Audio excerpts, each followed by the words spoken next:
C'est pour que... Parce que j'ai envie de faire un bébé. J'ai envie vraiment. Mais voilà, c'est des enfants qui... Tout de suite, on nous dit c'est des enfants, ils vont pas pouvoir s'en occuper, c'est des enfants qui vont être placés, c'est pas un avenir pour un enfant.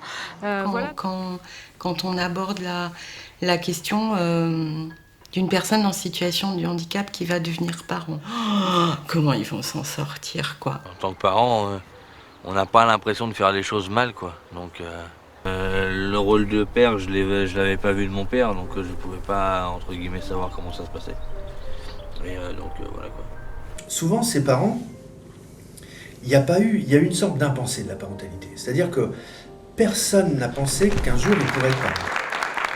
Donc il y a beaucoup de regards, il y a beaucoup de choses qui mettent en incompétence, qui peuvent mettre en incompétence. Sentiment d'être très surveillé, beaucoup de personnes handicapées, surtout les mamans, dès l'hôpital en parlent en disant ils n'arrêtent pas, ils me surveillent, ils regardent tous mes gestes. T'as les gens qui nous jugeaient mal en dehors de chez nous et ils ont mal jugé sur nous et puis on est au tribunal. C'est pas un parent avec son handicap, c'est des multi... faut regarder le truc de façon beaucoup plus globale. On est dans la prudence, c'est-à-dire qu'on lui dit, tu sais, ce qui est important, c'est que toi, tu t'assumes d'abord. C'est pour pouvoir assumer des enfants. Donc, tu as encore du chemin à parcourir. Tu vas le parcourir, etc. Puis après, on verra. C'est peut-être ça notre mot.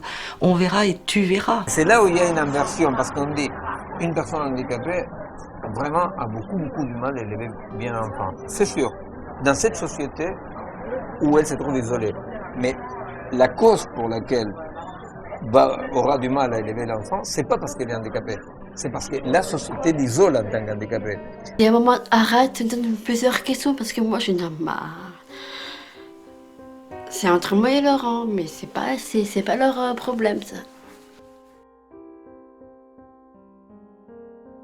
Je pense qu'on a des témoignages très différents, des points de vue très différents. Et peut-être ce qui est rare, c'est d'entendre les personnes témoigner sur leur situation elles-mêmes. On peut entendre des discours souvent sûrs, mais là c'est la richesse des témoignages et la diversité. Parce que même sur les professionnels, on connaît très mal le sujet, ça fait peur, comme disait ma collègue, sage-femme. Et du coup, quand on entend des parents, ça aide à la compréhension. C'est utile pour les professionnels, mais c'est, je pense, aussi très utile pour les familles et pour les personnes en situation de handicap. Il faut faire découvrir par le biais de ce genre de film la réalité, que la question d'être parent, ça se pose à tout le monde. Voilà. Je ne peux pas avoir un bébé qui est très unique. J'ai pas envie qu'il fasse ça.